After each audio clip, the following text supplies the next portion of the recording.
inilah perkataan-perkataan yang diucapkan oleh Musa kepada seluruh Israel, dan itu mengisahkan tentang Musa yang meriwayatkan pengalamannya di Gunung Horeb.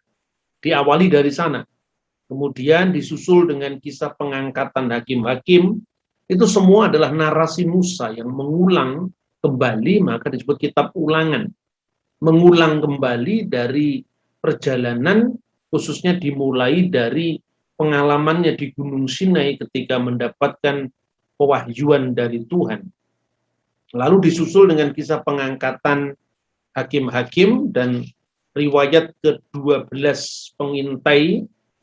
Ketika ini konteksnya lagi persiapan memasuki tanah Kanaan, kemudian riwayat hukuman atas Israel, ini judul-judul yang diberikan lembaga Alkitab, lalu riwayat kegagalan serangan di bagian selatan.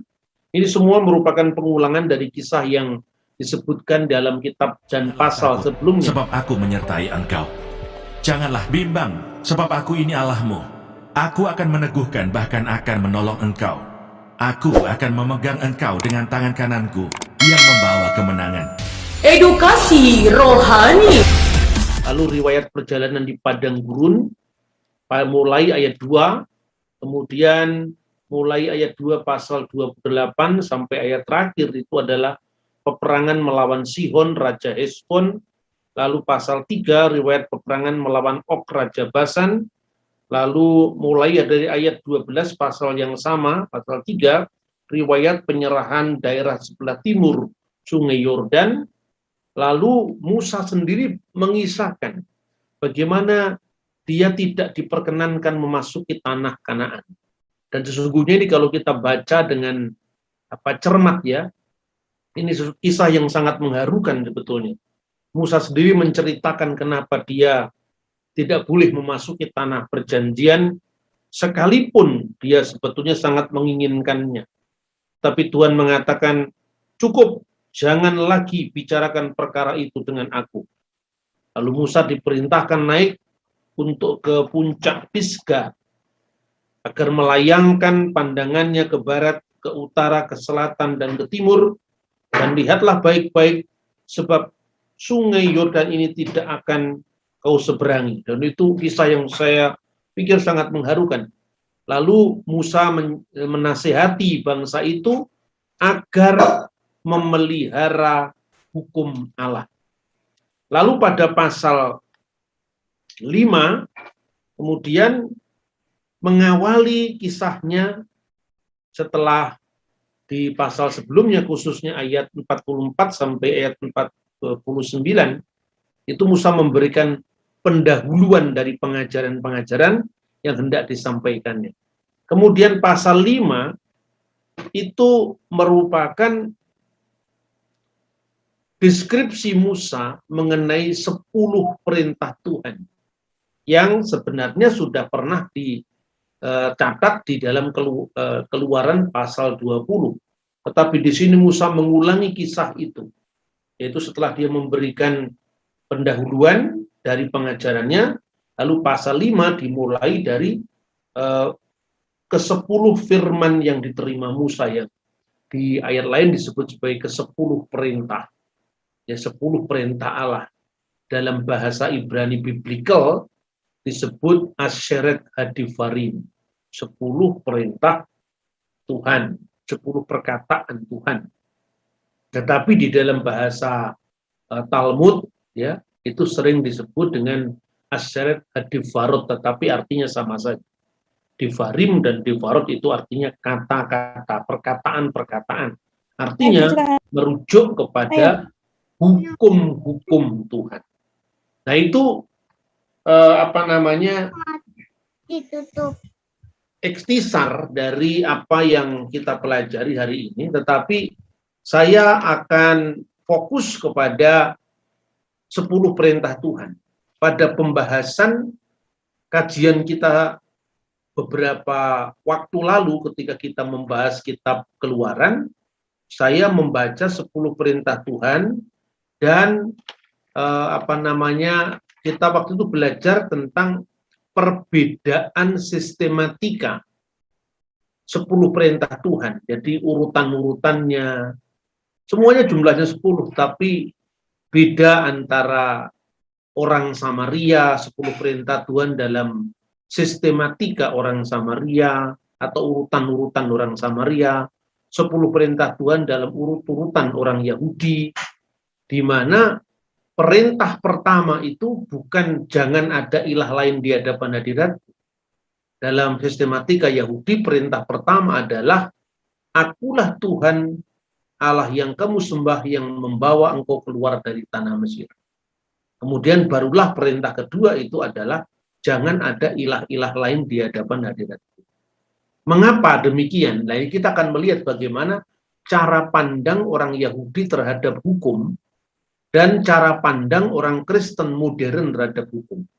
Nah, ini juga mempengaruhi bagaimana dia mensistematisir dari perintah yang sama, ayat yang sama, tetapi urutan-urutannya berbeda. Di kalangan Kristen sendiri juga ada perbedaan urutan. Di satu pihak, gereja Katolik, gereja Protestan Lutheran, itu mengikuti urutan yang sama. Di mana perintah yang pertama itu jangan ada ilah lain di hadapan hadiratku dan jangan membuat patung disatukan. Jangan menyembah berhala. Itu dalam urutan gereja Katolik dan gereja Protestan Lutheran. Sementara gereja Calvinis dengan gereja Ortodok itu memiliki urutan yang sama. Nah, tetapi itu sudah kita bahas dalam pertemuan kita ketika membahas kitab Keluaran pasal 20. Dan pada pembahasan-pembahasan sebelumnya, sesudah dari pembahasan 10 perintah Tuhan itu, saya membahas mengenai 3 pembedaan hukum dalam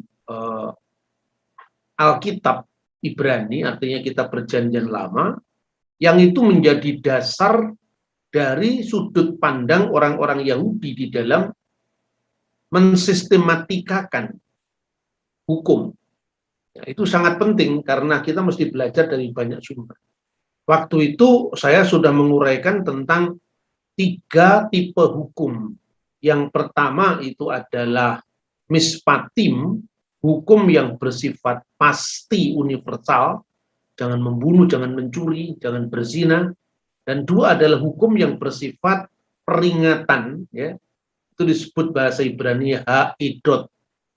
Kemudian yang ketiga adalah hukum yang bersifat hukim, itu ketetapan. Ketetapan itu tidak ada alasannya kenapa ditetapkan. Dan waktu itu pembahasan saya lebih merujuk kepada apa yang disebut hukim. Misalnya tentang kasrut. Kasrut itu hukum kosher, imamat pasal 11. Dan itu hanya berlaku bagi orang Yahudi, tidak berlaku bagi orang non-Yahudi. Itu saya kira saya sudah membahas dalam beberapa kali season. Nah, sekarang tekanan saya tetap pada pembahasan 10 perintah Tuhan dalam kitab Ulangan berdasarkan narasi Musa atau khotbah Musa yang menceritakan kembali kisah penerimaan 10 hukum di Gunung Sinai, dan di situ ada beberapa perbedaan dalam istilah, ya, tapi itu tidak mempengaruhi arti. Karena apa? Kalau seperti saya mengkhotbahkan kitab suci, kadang-kadang memang kutipan saya tidak selalu harafiah, dan dalam sepanjang sejarah gereja dan perjalanan umat Tuhan saya kira juga seperti itu. Nah, orang bertanya, lalu dari mana orang Yahudi bisa membagi 3 jenis hukum itu? Yaitu ha'idot, biha hukim, biha mispatim. Yaitu kalau diterjemahkan dalam bahasa Indonesia peringatan, ha'idot, kemudian ketetapan, hahukim, dan kemudian yang ketiga adalah peraturan-peraturan atau hamispatim. Dari mana? Dan bagaimana lebih lanjut kita bisa memahami penggolongan mana yang disebut mispatim atau peraturan-peraturan, mana yang disebut sebagai peringatan, mana yang disebut ketetapan.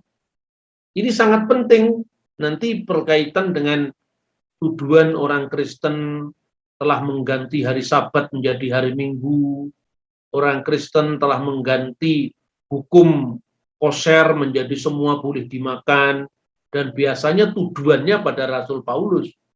Tetapi dalam sepanjang sejarah, orang Yahudi sendiri memandang hukum itu kalau mispatim berlaku bagi semua anak manusia, dan itu terjabarkan dalam apa yang disebut sebagai Seva Misfot Bene Noah, 7 hukum Nuh yang dirumuskan berdasarkan Kejadian pasal 9 ayat 1 sampai dengan ayat 6.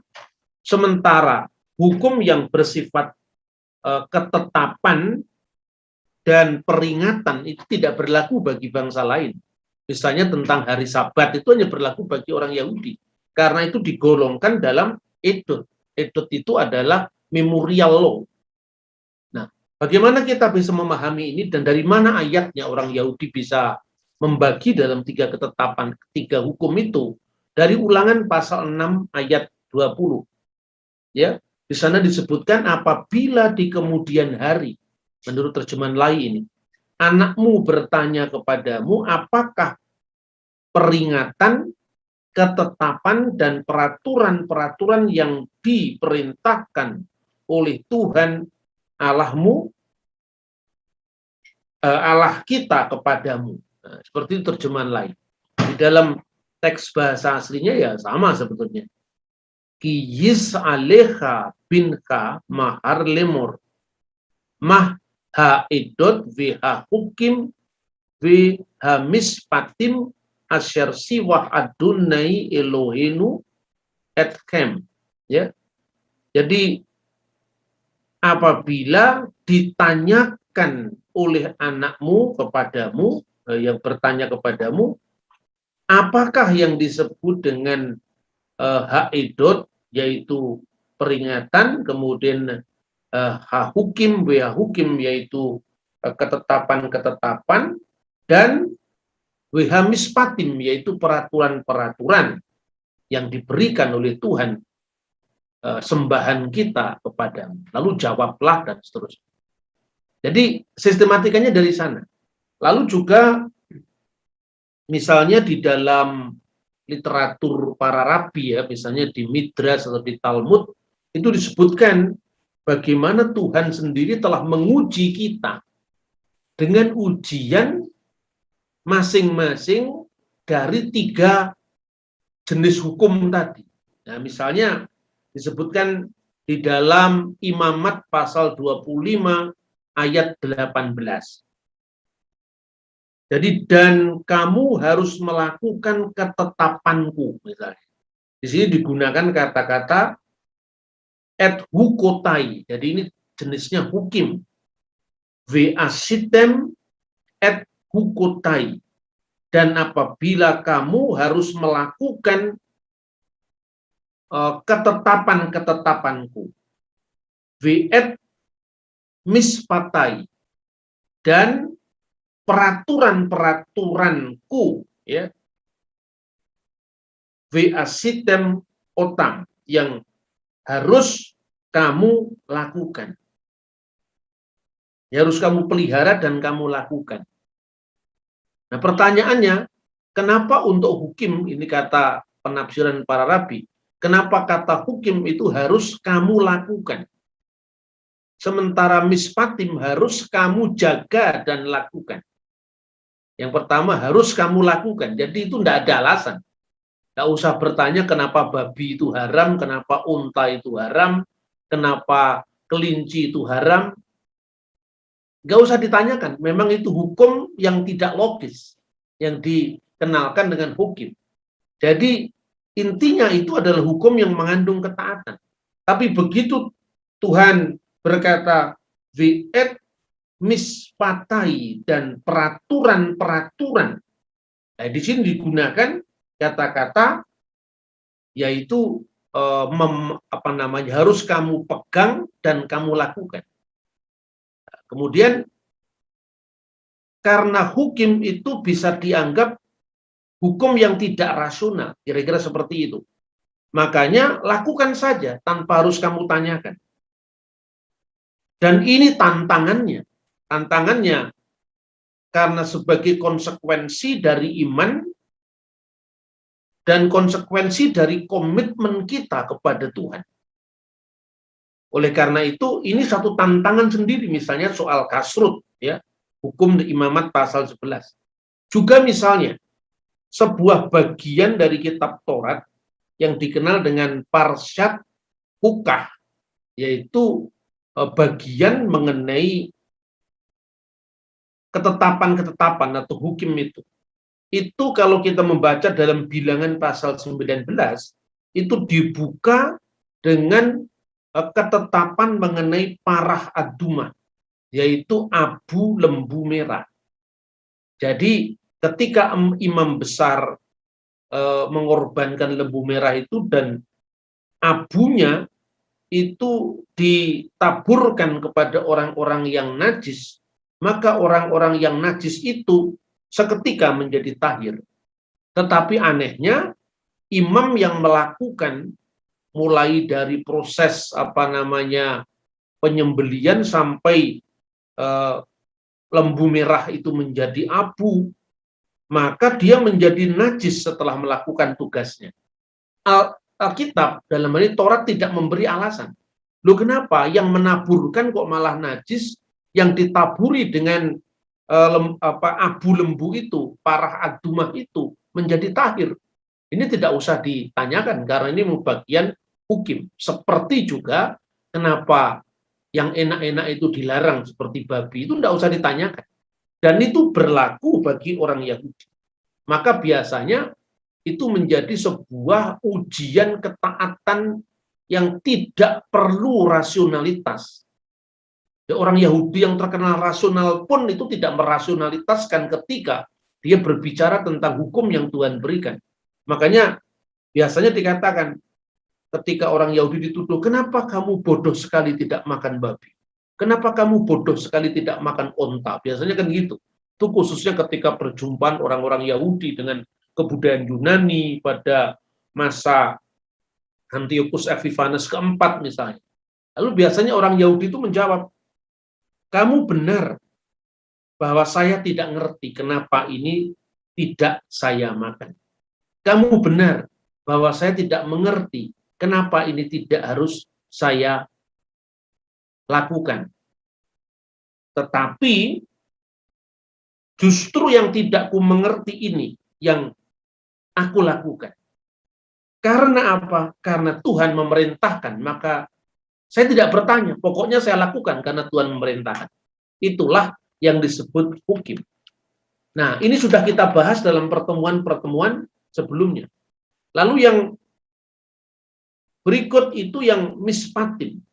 Itu ujiannya berbeda katanya. Jadi ketika dikatakan misalnya di dalam Ulangan pasal 5 ayat 17, jangan membunuh. Misalnya, jangan berzina ayat 18. Lo trasah, velo tineap, jangan membunuh dan jangan berzina. Lalu ayat 19, velo tigenop, dan jangan mencuri. Ayat 20, jangan mengucapkan saksi dusta terhadap sesamamu. Velo tak aneh bireaha etsab. Jadi itu tanpa kita perdebatkan pun semua norma-norma hukum setiap bangsa di umat manusia itu jangan membunuh, jangan berzina, jangan mencuri itu sama, tidak usah diperdebatkan. Hukum manapun itu sifatnya universal. Dan hukum yang bersifat mispatim ini bersifat berlaku bagi semua bangsa. Karena itu kriteria hukumnya sudah sangat jelas, maka tidak boleh kita otak-atik lagi. Dalam sebuah midras itu mengisahkan demikian, bahwa ketika Salomo, Raja Sulaiman, Nabi Sulaiman itu mengambil banyak istri, dan karena banyak istrinya itu dia menjadi berdosa karena dia dianggap mengikuti istri-istrinya yang memasukkan rumah ke dalam rumah Salomo itu adalah ilah-ilah bangsa lain, sembahan-sembahan bangsa lain yang diklasifikasikan sebagai berhala. Digambarkan dalam Midras itu bahwa karena ucapan Salomo, ini ucapan Salomo di Midras, itu tidak ada di dalam kitab suci. Saya dapat mengambil banyak istri dan saya tidak melanggar Torah. Jadi ini dianggap semacam Torah lisan lah. Jadi karena Salomo mengatakan saya dapat mengambil banyak istri ini dan saya tidak melanggar Torah. Padahal mengambil banyak istri dengan resiko bahwa dia sangat mudah dibawa di dalam penyembahan berhala, itu pasti dilarang oleh Torah. Jadi rupanya karena mengentengkan yang bersifat mispatim, hukum yang bersifat universal, dengan diotak-atik. Misalnya gini, jangan membunuh, tetapi istrinya sudah lama menderita, dia tidak bisa apa-apa, kalau hidup pun tidak bisa berbuat apa-apa. Lalu dicari alasan, kalau gitu saya bunuh istri saya supaya dia tidak mengalami penderitaan lagi. Misalnya, itu alasan yang dicari-cari. Sebab alasannya jangan membunuh ya sudah. Itu alasan yang sudah sangat jelas. Nah, hukum ini bersifat universal. Sebelum zaman Musa sudah ada hukum Lipit Ishtar, hukum Hammurabi, dan dimanapun yang namanya membunuh, mencuri, berzina, bersaksi dusta itu dianggap sebuah kesalahan, sebuah tindak pidana. Nah, kemudian seperti biasa para rabi yang menafsirkan huruf-huruf, yang menafsirkan angka-angka dalam huruf Ibrani ya, seperti Gematria itu, makanya dia otak-atik. Ketika Musa mengatakan saya dapat mengambil banyak. Mengambil banyak di sini sebetulnya bahasa Ibraninya yarbeh, dan huruf yod ya, dari kata yarbeh itu ditafsirkan sendiri. Ditafsirkan dalam makna apa? Yud itu artinya, katanya dia, yehi, yang artinya hendaklah ada, akan, dan masa depan. Maka ketika Salomo dalam Midras itu mengatakan saya dapat mengambil banyak ya harbeh, maka huruf yud itu lapor kepada Tuhan.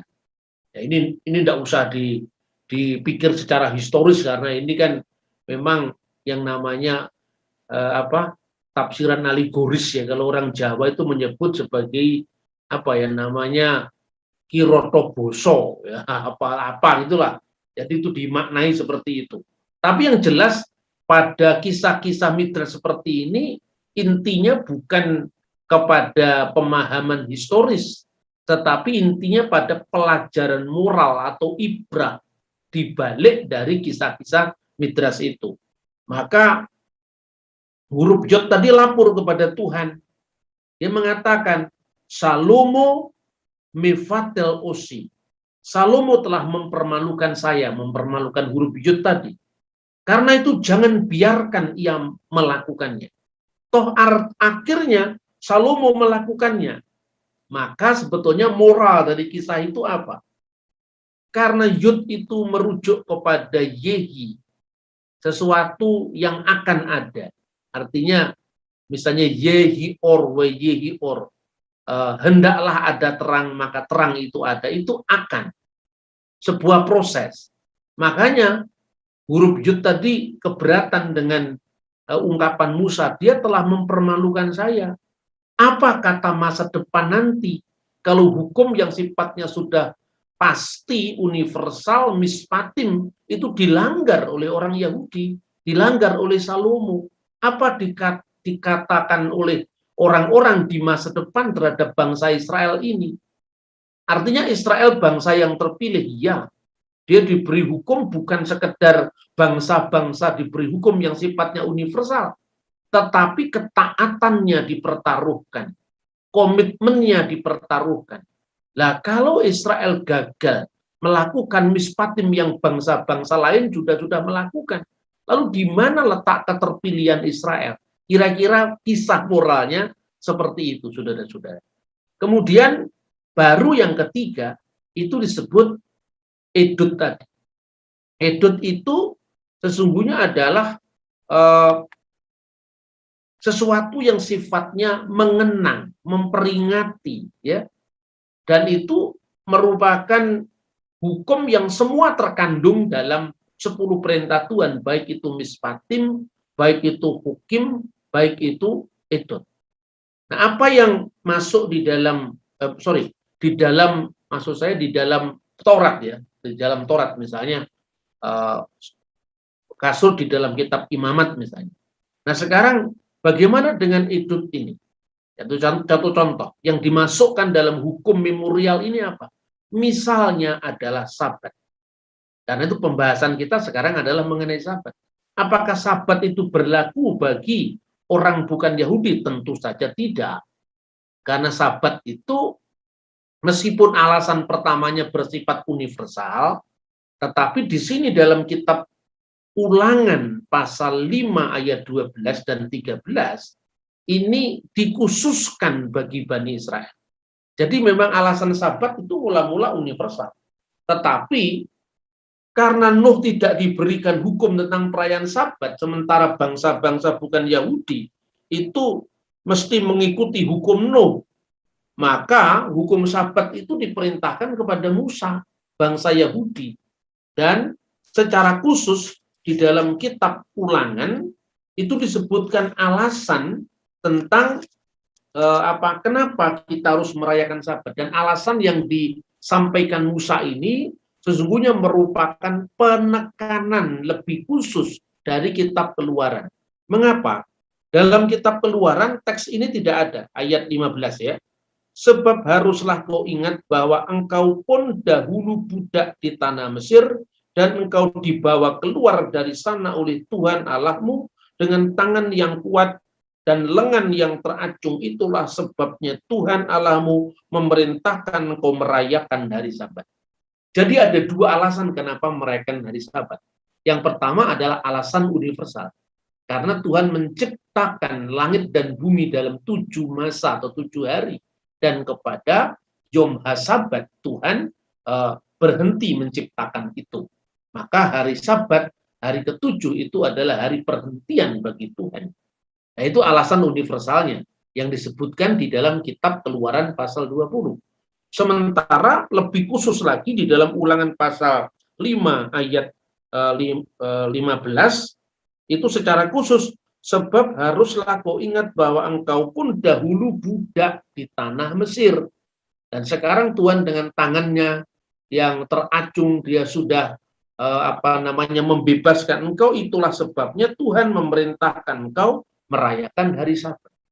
Nah, di sini sebetulnya di dalam teks bahasa aslinya itu ada sedikit perbedaan, tetapi di dalam bahasa Indonesia itu diterjemahkan sama ya.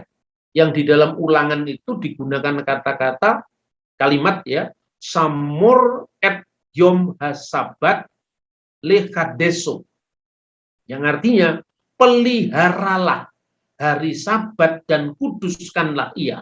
Kuduskanlah hari Sabat itu seperti yang diperintahkan kepadamu oleh Tuhan sembahanmu, ka'asir siwaha adunai Eloheka.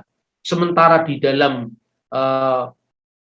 Keluaran pasal 20 digunakan kata-kata zakor, ingatlah. Et Yom HaSabat lechadeso, ingatlah akan hari Sabat dan kuduskanlah ia. Jadi peliharalah dan ingatlah, sebetulnya itu sama saja pengertiannya, tetapi ada yang berbeda, yaitu penambahan bahwa hari Sabat dirayakan karena Tuhan telah membebaskan Bani Israel dari penindasan di tanah Mesir. Nah, maka ungkapan tentang hukum yang disebut atau diklasifikasi dengan edut itu adalah saksi atau kesaksian atau peringatan, memperingati.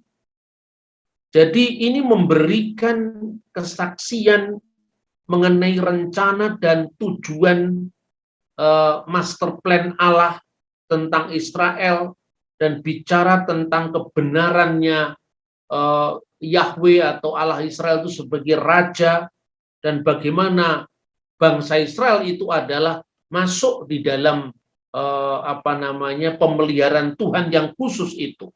Maka di dalam Edot itu kita melihat juga karakter Tuhan sebagai penyelenggara hidup yang memiliki rencananya tersendiri di masa depan, juga bicara tentang kesetiaan, tentang kekudusan dan penyertaannya secara khusus kepada bangsanya, yaitu bangsa Israel.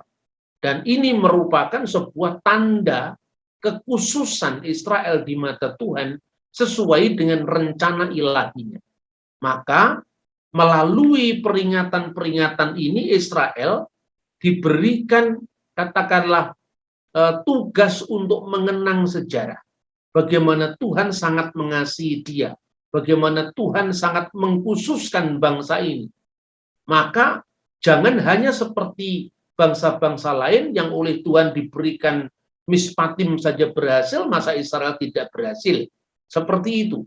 Nah, salah satunya misalnya adalah mengenai bagaimana pada saat Paskah, ya, apalagi Paskah itu adalah keluaran dari tanah Mesir, kita diharuskan memakan masyah atau roti tidak beragi. Maka dalam setiap peringatan Paskah Yahudi atau Paskah keluaran itu selalu dikatakan inilah roti sengsara yang dimakan oleh nenek moyang kita di tanah Mesir. Ini sifatnya memorial, peringatan, ya. Inilah roti sengsara yang dimakan oleh nenek moyang kita di tanah Mesir. Dan roti itu tak beragi, menggambarkan apa? Menggambarkan kesengsaraan itu. Agar Israel mengerti bagaimana di tengah-tengah kehidupan yang dulu menjadi seorang budak, lalu Tuhan memerdekakan bangsa ini dengan keperkasaannya sampai menyeberangi laut Teberau. Itu harus terus-menerus dikenang. Maka simbolnya itu adalah roti. Halakma anniya diakalu afaktana bi'ar'a Misraim. Inilah roti sengsara yang dimakan nenek moyang kita di tanah Mesir. Nah, tentu simbol ini juga simbol khusus. Saya bisa memberikan contoh. Pertanyaannya tadi, apakah orang non-Yahudi itu harus merayakan Sabat? Ya, jawabannya pasti tidak. Kenapa? Karena yang mengalami kisah keluaran yang olehnya di dalam kitab Ulangan pasal 5 ayat 15 tadi diperingati dengan Sabat, itu hanya bangsa Israel. Maka kalau dibandingkan misalnya, ini tidak masuk akal, bagaimana kok firman Tuhan diklasifikasi? Ya, di mana tidak masuk akalnya? Kalau Anda melihat misalnya, tindak pidana makar, itu semua hukum di muka bumi ini, negara apapun mengenal. Tindakan terorisme sebagai tindakan yang mengancam kehidupan, itu baik itu di negara Timur Tengah, negara-negara Barat, Indonesia, semua mengenal itu, dan itu sifatnya universal. Jangan mencuri, jangan membunuh, jangan berzina, itu sifatnya universal. Meskipun rasa keadilan dari masing-masing negara, itu ada yang memberikan hukum sangat berat, ada yang lebih ringan, tetapi kaidahnya universal. Tetapi ketika Anda misalnya membaca Undang-Undang Nomor 24 Tahun 2009 tentang bendera negara, bahasa negara, dan lambang negara, itu hanya berlaku bagi Indonesia. Jadi misalnya, pasal 57A dari Undang-Undang Nomor 24 Tahun 29 itu ada larangan untuk menghina simbol-simbol negara, termasuk lambang negara. Sanksinya dihukum penjara selama-lamanya 5 tahun dan denda 500 juta rupiah. Simbol negara itu apa? Simbol negara itu adalah Garuda Pancasila dengan sesanti Bhinneka Tunggal Ika. Anda tidak bisa mencoret-coret, menambahi dalam rangka melecehkan. Itu merupakan tindak pidana. Jumlahnya sayap burung Garuda itu harus 17. Itu adalah simbol negara. Ada 17, 8, 45. Itu harus. Anda tidak bisa mengganti dengan 46. Anda tidak bisa mengganti dengan 47. Karena itu mengandung aspek memorial. Bahwa kita merdeka 17 Agustus tahun 45. Itulah hari kemerdekaan kita. Ini mirip Paskah. Akulah Tuhan Allahmu yang membawa engkau keluar dari tanah Mesir, dari tempat perbudakan. Di Indonesia, atas berkat rahmat Tuhan yang Maha Esa, yang Maha Kuasa, dan didorongkan oleh keinginan luhur supaya berkehidupan kebangsaan yang bebas. Bangsa ini mendeklarasikan bahwa Tuhanlah pembebas NKRI. Seperti Allah Israel adalah pembebas penindasan dari tanah Mesir. Di sana ada simbol roti tak beragi, di sini ada simbol 17 Agustus 45. Ketika Anda mengganti dengan maksud mengubah kata-katanya, misalnya mengubah lagu kebangsaan, mengubah iramanya, itu tindak pidana. Apalagi dalam maksud ada niat untuk melecehkan, itu adalah tindak pidana. Tapi bagi orang lain ya tidak, itu tidak berlaku bagi orang Amerika, tidak berlaku bagi orang Mesir, tapi berlaku bagi orang Indonesia. Itulah hukum yang disebut idot, seperti hukum Sabat, ya. Jadi tidak perlu bertanya, kalau misalnya Sabat diganti Minggu, ya nggak boleh bagi orang Israel, termasuk orang Kristen Yahudi tidak boleh. Tetapi dalam sejarah gereja purba, akhirnya kan orang Kristen Yahudi dan orang-orang Kristen Goyim itu kan dipersatukan di bawah gereja yang satu, kudus, katolik, dan apostolik. Itu direalisasikan pada zaman Patriark Antioquia, Ignatius dari Antioquia sekitar tahun 100 Masehi. Nah, pertanyaan berikutnya, apa buktinya bahwa orang Yahudi tidak memberlakukan hukum Sabat bagi non-Yahudi? Buktinya, perintah Sabat tidak disebutkan dalam hukum Nuh yang bersifat universal. Dalam Kejadian pasal 9 ayat 1 sampai dengan 6. Yang kedua, orang-orang Yahudi dari abad pertama, menjelang abad pertama sampai hari ini, mengkristalkan pemahaman bahwa Sabat hanya berlaku bagi bangsa Yahudi. Itu terbukti dengan munculnya apa yang disebut Sabat Goi, yaitu atau disebut dengan Goi Sel Sabat. Apa artinya? Seorang non-Yahudi, seorang Goyim yang dipekerjakan untuk melakukan pekerjaan-pekerjaan tertentu, tidak semua pekerjaan-pekerjaan tertentu yang oleh halakah, yang oleh hukum khusus Yahudi tidak boleh dilakukan oleh orang Yahudi. Tapi tidak semua pekerjaan. Misalnya pekerjaan kontraktor yang tidak boleh, pekerjaan misalnya membangun jalan tol pada hari Sabat harus berhenti, pekerjaan misalnya membangun pokoknya kerja-kerja yang sehari-hari yang sifatnya bisa ditunda setelah hari Sabat tidak boleh. Tetapi yang boleh dilakukan itu pekerjaan-pekerjaan tertentu, ya. Misalnya memanasi makanan pada hari Sabat. Itu bisa dilakukan oleh orang-orang non-Yahudi yang dipekerjakan khusus untuk itu, yang dinamakan Sabat Goi. Menyalakan oven pada saat musim dingin, pemanas pada musim dingin, itu orang Yahudi tidak boleh menyentuh. Bahkan yang namanya menyalakan skakel listrik pun tidak boleh, karena itu termasuk bekerja. Itu bisa dilakukan oleh Sabat Goi.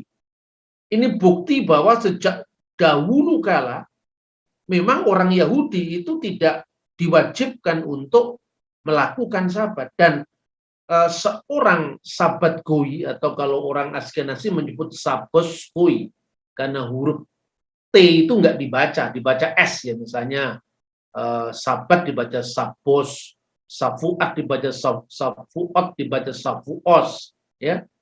Itu tidak diperkenankan bekerja kecuali atau apabila apabila satu, menyangkut membahayakan kehidupan. Itu yang disebut dengan pikuah nepes, membahayakan jiwa orang. Itu tidak diperkenan. Yang kedua, safek pikuah nefes.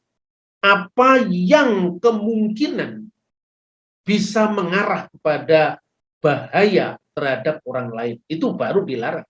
Tapi pekerjaan menyalakan oven, memanasi makanan di hotel, itu pekerjaan sabat goi yang diizinkan oleh hukum para rabi. Artinya orang Yahudi sendiri tidak pernah mewajibkan hukum sabat itu, juga Alkitab tidak pernah mewajibkan hukum sabat itu kepada orang bukan Yahudi. Kemudian saya berikan contoh di Israel modern, ya, di Israel modern sekarang ini ada orang-orang Yahudi rabinik, artinya orang Yahudi yang tidak percaya Kristus sebagai Mesias yang dijanjikan. Mereka masih menantikan Mesias akan datang. Tetapi ada orang-orang Yahudi yang disebut Mesianik, orang-orang Yahudi yang percaya Kristus. Itu sendiri sekalipun juga tidak mewajibkan orang-orang Kristen yang bukan Yahudi melakukan pekerjaan, melarang melakukan pekerjaan pada hari Sabat, tetapi bagi orang-orang beriman bukan Yahudi yang ingin turut dalam merayakan Sabat, disambut baik. Disambut baik, tetapi mereka tidak dibebani hukum yang sangat berat yang hanya berlaku bagi orang Yahudi. Artinya ketika Anda orang Polandia, turunan orang Barat kemudian datang ke Israel karena hormatnya pada keluarga Yahudi yang merayakan Sabat, dan Anda terlibat dalam penyalaan lilin Sabat, membaca doa-doa pada hari Sabat, boleh. Tetapi Anda tidak berlaku, misalnya Anda tidak boleh berjalan melebihi dari 900 meter. Yang disebut seperjalanan Sabat, Anda tidak dibebankan itu. Nah seperti itu. Kita boleh datang ke sinagog yang jaraknya tidak boleh lebih dari 1 kilometer kurang lebih tadi. Tetapi bagi orang bukan Yahudi masih boleh. Artinya keikhlasan mereka untuk ikut-ikut terlibat menghormati Sabat. Dan itu dianggap oleh orang-orang Mesianik atau orang-orang Yahudi yang percaya dengan Kristus sebagai cara Anda menghormati sumber keselamatan yang juga memberkati Anda yang asalnya dari Israel.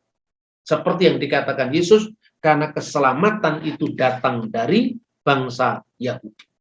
Kemudian bagaimana praktek gereja mula-mula tentang perayaan Sabat ini? Kalau Anda membaca dalam kitab Kisah Para Rasul dan khususnya ya, yang membahas mengenai bagaimana perjalanan para rasul, pelayanan para rasul, ya tentu mereka sering masuk sinagog, baik misalnya Paulus, Petrus, ya Yesus sendiri, ya tentu karena waktu itu gereja itu belum berpisah dengan keyahudian. Bahkan di dalam Yakobus pasal 29 pun rumah ibadah Kristen masih disebut dengan sinagogi. Sekalipun Kristus sudah mengatakan, aku akan membangun eklesiaku di atas batu karang ini. Dalam Matius pasal 16, misalnya disebutkan di sana. Tetapi dalam proses masa transisi ini, rumah ibadah Kristen nggak disebut gereja, masih disebut sinagogi. Dalam penemuan arkeologi tentang gereja Bukit Sion, itu namanya adalah Bet Ha-Knesset, ya, rumah Knesset, rumah sinagogi, atau bahasa Aramnya Bet Nusta Selihim, sinagogi para rasul. Itu masih disebut seperti itu di dalam penemuan-penemuan arkeologi. Lalu di dalam konteks gereja purba, berdasarkan ungkapan dalam Galatia pasal 2 ayat 8, di mana disebutkan di sana ada rasul bagi orang-orang yang bersunat. Itu seperti di dalam beberapa terjemahan Inggris itu adalah apostleship, ya, kerasulan bagi orang-orang yang bersunat. Itu dalam bahasanya Yesus atau bahasa Aramaik disebut slihuta, ya, slihuta itu adalah apostalship, slihuta degesurta. Jadi slihuta itu artinya apostalship atau kerasulan, degesurta bagi orang-orang yang bersunat, dan disebutkan juga pola yang disebut slihuta de ame, rasul bagi bangsa-bangsa lain. Nah, itu disebutkan ada pembagian di sana. Jadi gereja purba itu bukan ngarang-ngarang sendiri, karena di dalam surat Galatia itu disebutkan bahwa sebagaimana Tuhan telah memilih Simon Petrus untuk rasul atau menjalankan kerasulan bagi orang-orang yang bersunat, maka aku Paulus adalah rasul bagi bangsa-bangsa yang tidak bersunat. Nah, kemudian apa sebabnya Petrus disebut rasul bagi bangsa-bangsa yang bersunat? Tapi kenapa Petrus pergi ke Roma? Kenapa Petrus pergi ke Antioquia? Kita bisa membaca pada surat Petrus. Khusus yang dilayani oleh Petrus itu adalah 1 Petrus pasal 1. Dari Petrus Rasul Yesus Kristus kepada orang-orang pendatang yang tersebar di Pontus, Galatia, Kapadokia, Asia Kecil, dan Bitinia. Yaitu orang-orang yang dipilih sesuai dengan rencana Allah dan seterusnya. Jadi orang-orang pendatang. Ini adalah diaspora Yahudi di negara-negara lain. Sementara pelayanan atau kerasulan yang berbicara kepada orang-orang yang benar-benar bukan Yahudi, itu adalah Rasul Paulus. Nah, tetapi pola ini tetap dilakukan oleh gereja purba berdasarkan petunjuk dari para rasul itu. Maka ketika Petrus meninggalkan Antioquia untuk kemudian berangkat ke Roma, Petrus waktu itu yang pertama menjadi uskup atau episkopos pertama, penilik jemaat kalau istilah bahasa Alkitab bahasa Indonesia, episkopos di Antioquia. Dia meninggalkan 2 pemimpin. Yang pertama itu adalah Evodius dan yang kedua Ignatius. Kenapa ada 2 pemimpin itu khusus ditinggalkan di Antioquia? Tapi Yerusalem cukup Yakobus. Karena yang dilayani di Yerusalem adalah gereja-gereja yang berlatar belakang Yahudi. Sementara yang di Antioquia itu pangkalan pertama penginjilan bagi orang-orang bukan Yahudi, baik itu adalah keturunan Yahudi maupun bukan. Maka di sana Paulus memilih pemimpin kembar ini ketika meninggalkan Antioquia. Yang pertama Evodius, itu keturunan orang-orang Aram yang mewakili slihuta de ame tadi, yaitu kerasulan bagi orang-orang yang bukan Yahudi. Sementara Ignatius dari Antioquia yang jelas-jelas itu Yahudi, dia menjadi pemegang kerasulan bagi orang-orang yang bersunat, yaitu orang-orang Yahudi. Nah, kemudian ketika pada masa tuanya, Evodius mengundurkan diri. Lalu kepemimpinan gereja semua diserahkan kepada Ignatius. Dan ketika itulah muncul istilah satu gereja yang kudus, yang am, dan yang rasuli. Am itu katolon, berlaku bagi semua orang, baik Yahudi maupun bukan Yahudi. Nah, kemudian di dalam suratnya kepada orang-orang Magnesia, Anda bisa membaca surat Ignatius kepada orang-orang Magnesia, khususnya pada pasal 8, dia mengatakan bahwa kita, maksudnya orang-orang Kristen dari non-Yahudi, tidak lagi memelihara hari Sabat. Artinya Sabat Yahudi. Tetapi kita hidup dalam pemeliharaan Kuriake Emera, yaitu hari Tuhan, yaitu hari kebangkitan Yesus. Sepakat dalam Kisah Rasul pasal 20 ayat 7. Pada hari pertama minggu itu ketika kami memecah-mecahkan roti. Yang disebut memecah-mecahkan roti itu adalah perjamuan suci, perjamuan kudus, khidmat Al-Qudas, ya, atau Ekaristi yaitu memperingati kebangkitan Kristus pada hari pertama minggu itu, yaitu pada hari Minggu. Tetapi apakah berarti Ignatius memisahkan kekristenan dari keyahudian? Sama sekali tidak. Pada pasal 10, Ignatius mengatakan setelah dia mengingatkan, waspadalah terhadap Yahudisasi, Yudeanisasi. Jangan kamu tidak peka terhadap kebaikannya, maksudnya kebaikan Allah. Karena apa? Apakah Tuhan itu begitu diskriminatif sehingga membenci orang-orang bukan Yahudi? Mereka juga berhak atas keselamatan itu. Dan pada akhir pasal 10 dari suratnya kepada orang Magnesia, dia mengatakan begini, apakah masuk akal kalau orang menjadi Kristen harus orang percaya Yesus harus jadi Yahudi dulu? Tidak. Dia mengatakan tidak masuk akal untuk mengakui Yesus Kristus, mengikutinya harus menjadi Yahudi dulu. Kata dia, tidak. Tetapi Yahudi Kristen, agar setiap lidah yang percaya dapat dikumpulkan bersama-sama dalam Tuhan. Jadi dia menolak yang disebut Yudeanisasi, tetapi dia menerima Yahudi Kristen. Satu paket. Jadi artinya di bawah kepemimpinan pengganti para rasul itu tidak pernah ada diskriminasi antara Yahudi dan bukan Yahudi. Bagi orang Yahudi mereka tetap berlaku hukum Musa. Tetapi sejak awal bukan yang membebaskan Paulus. Memang sejak awal bangsa bukan Yahudi ya memang makan babi. Sejak awal bangsa bukan Yahudi kalau berkorban kepada Tuhan mereka pakai onta seperti yang dilakukan oleh kakeknya Kanjeng Nabi Muhammad yaitu Abdul Muthalib. Bagi orang Papua yang bukan Yahudi sejak dulu babi adalah anak perdamaian. Dan itu tidak menjadi masalah. Tetapi bagi orang Yahudi yang menjadi korban itu kambing dan domba. Tetapi mereka tidak membenci onta. Coba kita baca misalnya di dalam kitab Nabi Yesaya misalnya.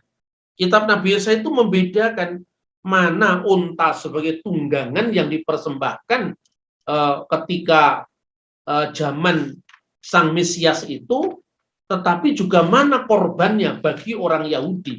Itu disebutkan misalnya dalam pasal 60 kitab Nabi Yesaya, ya. Pasal 60 tentang korbannya, terus kemudian tentang apa yang dibawa untuk menyemarakkan rumah keagungan Tuhan.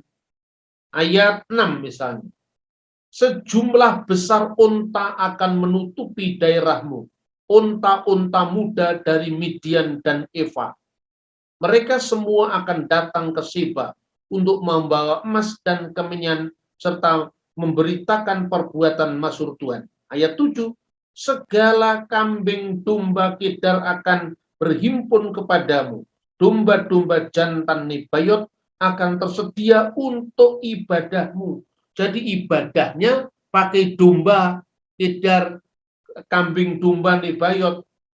Semuanya akan dipersembahkan di atas mezbahku sebagai korban yang berkenan kepadaku, dan aku akan menyemarakkan rumah keagunganku. Perhatikan, di sini tidak ada korban unta seperti Abdul Muthalib.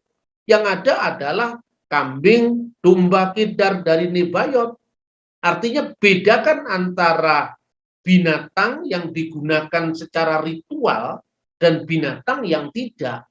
Jadi artinya mempersembahkan unta sebagai korban itu menyalahi hukum Yahudi. Kalau dia orang Yahudi, tapi karena Abdul Muthalib bukan orang Yahudi, tidak salah, dia memang orang Arab. Seperti itu orang Cina mengorbankan babi pada perayaan mereka, tidak salah, memang orang Cina. Seperti itu. Jadi ini bukan karangannya Paulus, bukan karangannya gereja purba. Memang sejak dulu ketentuannya seperti itu. Tetapi pada hari Sang Mesias, semua akan dipersatukan. Maka di dalam surat Ignatius itu kan dikatakan bahwa apakah masuk akal orang yang percaya Kristus harus jadi Yahudi dulu, baru kemudian dibaptis? Tidak. Bagi orang-orang non-Yahudi yang percaya Kristus, ya langsung saja. Karena dari hukum Nuh percaya Kristus. Bagi yang Yahudi, dari hukum Musa percaya Kristus. Nah, seperti itu saudara-saudara yang bisa kita pelajari dari 10 perintah Tuhan itu dilihat dari 3 klasifikasi hukum tadi yang terakhir. Nah, itulah sebabnya kenapa dalam sistematika Asyeret Hadivarim dalam sistematik Yahudi tadi, maka hukum yang pertama dalam Asyeret Hadivarim, Anoki Adonai Eloheka Asher Hoshetika Me'aret Misrayim Mibet Avadi. Karena hukum itu secara khusus dilihat dari perspektif Yahudi yang mengalami eksodus dari tanah Mesir oleh karena kemurahan dan penyertaan Tuhan. Nah, makanya kalau orang Kristen yang sama-sama membaca Taurat, membaca Alkitab, ini kan bukan hukum, ini konsideran hukum. Kalau dalam hukum Indonesia itu mengingat, menimbang, memutuskan baru pasalnya kan itu kan. Lah yang mengingat, menimbang itu kan sebetulnya itu konsideran, bukan pasal. Tapi bagi orang Yahudi, cara pikirnya beda. Karena 10 perintah Tuhan ini spesifik diberikan kepada Musa, maka seluruh kehidupan keagamaan, hukum, dan sosial bagi orang Yahudi selalu dilihat dari terang keluaran, dari terang teologis, makna teologis dari kisah keluaran dari tanah Mesir. Makanya Mazmurnya pun bagi orang Yahudi, mulai dari Mazmur Daud sampai kisah nabi-nabi, semuanya kan dilihat dari perspektif Yahudi. Maka kalau dalam kitab Nabi Yesaya digambarkan bahwa ada bangsa yang dimusnahkan karena makanannya tikus dan babi, itu konteksnya apa? Apabila orang Israel ikut-ikut dalam penyembahan berhala, di mana korbannya babi. Jadi jangan babinya saja, tapi babi yang dipersembahkan dalam konteks penyembahan berhala. Pada masa Antiochus Epiphanes, sebetulnya bangsa Yahudi itu menerima kebudayaan Yunani, tetapi bukan agamanya. Itulah sebabnya Alkitab diterjemahkan dalam bahasa Yunani, yaitu Septuaginta. Itulah sebabnya di dalam kitab para rasul ada sinagoge libertini, yaitu sinagoge orang-orang diaspora dari luar Israel yang berbahasa Yunani. Itulah sebabnya dalam Kisah Rasul pasal 6 juga pernah ada persaingan antara orang-orang Yahudi Helenis dan orang-orang Yahudi Ibrani. Yahudi Helenis itu orang Yahudi yang menerima kebudayaan Yunani. Itu sepenuhnya Yahudi, masuk ke Bait Allah diterima kok. Tapi mereka berbahasa Yunani. Di samping mereka orang Yahudi Ibrani yang berbahasa Aram. Itu yang terjadi. Jadi mesti kita membaca sejarah itu mesti lengkap. Ya. Kemudian dalam konteks itulah maka 10 perintah Tuhan itu diawali dari akulah Tuhan Allahmu yang membawa engkau keluar dari tanah Mesir. Meskipun pasal-pasal selanjutnya bersifat mispatim, ada yang bersifat edot. Yang edot tadi apa? Yang memorial, misalnya Sabat. Ya, yang bersifat universal, misalnya hukum kedua, lo yihye leha elohim akhirim alpanai. Jangan ada ilah lain di hadapanku. Itu universal. Yang lagi misalnya, Lotisa et shem Adonai Eloheka lasaf. Jangan menyebut nama Tuhanmu dengan sembarangan. Karena apa? Kedua hukum ini juga masuk dalam hukum Nuh. Misalnya disebutkan di dalam traktat Sanhedrin 56a. Itu disebutkan yang pertama abudah zarah. Larangan abudah zarah ini terkait dengan logik yeleka Elohim akhirim alpanai. Yang kedua, ada yang dinamakan kelilat Hashem atau eufemismenya birkat Hashem, yaitu mengutuki Tuhan. Karena itu terkait dengan lotisa tadi, lotisa etsem Adonai Elohe kalasaf tadi. Kemudian barulah pada hukum keempat menurut sistematika Yahudi. Karena kalau sistematik Yahudi yang pertama anoki, kedua loyihye, ketiga lotisa, keempat baru zakor et yom hasabat. Ingatlah tanda hari Sabat, itu bersifat idut Yahudi. Nah, ketika Kristus ditanya, hukum manakah yang utama dari semua hukum yang ada? Kristus tidak merinci pada mispatimnya, Kristus tidak merinci kepada edutnya, Kristus tidak merinci kepada hukimnya, tapi yang Kristus sampaikan adalah kasihilah Tuhan dengan segenap hatimu, dengan segenap jiwamu, dengan segenap akal budimu, dan kasihlah sesama manusia seperti dirimu sendiri. Ini yang disebut spirit dari hukum yang mengatasi semuanya itu. Bagi orang Arab silahkan korban onta, bagi orang Papua silahkan korban babi, bagi orang Yahudi babi tidak boleh dikorbankan di mezbah, tapi kalau uangnya dijual ditambah sekian persen boleh masuk ke persembahan itu loh. Jadi semua clear sampai hari ini. Makanya ada gerakan yang disebut dengan gerakan 7 hukum Nuh di Israel sampai modern, sekalipun permasalahannya bukan terletak pada prinsip teologisnya, bukan pada prinsip prinsip hukumnya, tapi bukan prinsip legal pengaturannya, ya, tapi prinsip pada penegakannya. Karena itu negara Israel negara sekuler.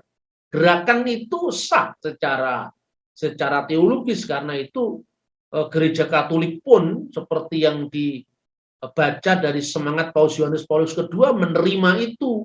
Makanya di dalam doanya di tembok ratapan tahun 2000 dia mengatakan bahwa memisahkan umat Katolik dari Yudaisme, dari agama Yahudi, dari bangsa Yahudi adalah sama dengan menempuh jalan sesat martion. Karena itu umat Israel adalah umat perjanjian. Nah, saya kira ini yang bisa saya sampaikan di dalam ngaji Injil kita yang ke-48 ini, kiranya melalui stressing dari pembahasan Aseret Hadivarim secara khusus dari 3 klasifikasi hukum tadi, memberikan kepada kita informasi-informasi yang penting, khususnya di dalam mengkomunikasikan kitab suci dan kebenaran firman Tuhan kepada mereka-mereka yang berasal dari tradisi keagamaan bukan Kristen. Terima kasih. Shalom alaikum Bishem Hamashiach. 2 Tawarikh pasal 7. Api turun dari langit, nyanyian syukur. Setelah Salomo mengakhiri doanya, api pun turun dari langit memakan habis korban bakaran dan korban-korban sembelihan itu, dan kemuliaan Tuhan memenuhi rumah itu. Para imam tidak dapat memasuki rumah Tuhan itu, karena kemuliaan Tuhan memenuhi rumah Tuhan. Ketika segenap orang Israel melihat api itu turun, dan kemuliaan Tuhan meliputi rumah itu, berlututlah mereka di atas lantai, dengan muka mereka sampai ke tanah, lalu sujud menyembah dan menyanyikan syukur bagi Tuhan, sebab Ia baik, bahwasanya untuk selama-lamanya kasih setianya. Korban pentahbisan dan perayaan. Lalu raja bersama-sama seluruh bangsa mempersembahkan korban sembelihan di hadapan Tuhan. Sebagai korban sembelihan, Raja Salomo mempersembahkan 22.000 ekor lembu sapi dan 120.000 ekor kambing domba. Demikianlah raja dan seluruh bangsa mentahbiskan rumah Allah. Para imam telah siap berdiri pada tempat mereka. Begitu pula orang-orang Lewi telah siap dengan alat-alat musik untuk memuliakan Tuhan, yakni alat-alat musik yang dibuat Raja Daud untuk mengiringi nyanyian syukur bagi Tuhan, bahwasanya untuk selama-lamanya kasih setianya. Setiap kali mereka ditugaskan Daud menyanyikan puji-pujian, dalam pada itu para imam berdiri berhadapan dengan mereka sambil meniup nafiri, sedang segenap orang Israel berdiri. Lalu Salomo menguduskan pertengahan pelataran yang di depan rumah Tuhan, sebab disitulah diolahnya segala korban bakaran dan lemak korban keselamatan. Sebab mezbah tembaga yang dibuat Salomo tidak dapat memuat korban bakaran dan korban sajian dan segala lemak korban. Dan pada waktu itu juga Salomo mengadakan perayaan Pondok Daun selama 7 hari bersama-sama dengan seluruh Israel, suatu jemaah yang amat besar dari jalan masuk ke Hamat sampai ke sungai Mesir. Pada hari yang ke-8 mereka mengadakan perkumpulan raya, karena mereka telah merayakan pentahbisan mezbah selama 7 hari, dan perayaan pondok daun selama 7 hari.